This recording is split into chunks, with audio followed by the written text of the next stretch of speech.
কোর্টে দিব্যা সেনের বিরুদ্ধে শাস্তি দেওয়ায় মহা বিপদে পড়ল ডক্টর সেন।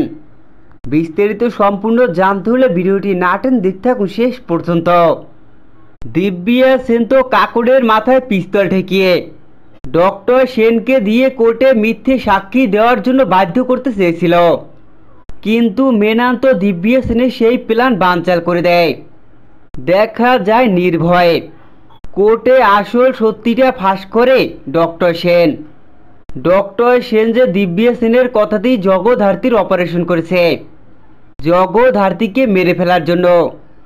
এমন কি দিব্যা সেনের সমস্ত জগদ্ধাত্রীর বিরুদ্ধে অপরাধের কাহিনী সবটাই খুলে বলে ডক্টর সেন। এছাড়াও জগদ্ধাত্রী স্বয়ং কোর্টে হাজির হয়ে আসল সত্যিটা ফাঁস করে। জগদ্ধাত্রী ও ডক্টর সেনের জবানবন্দির উপর ডিপেন্ড করি আদালতে কঠিন শাস্তি হয় দিব্যা সেনের।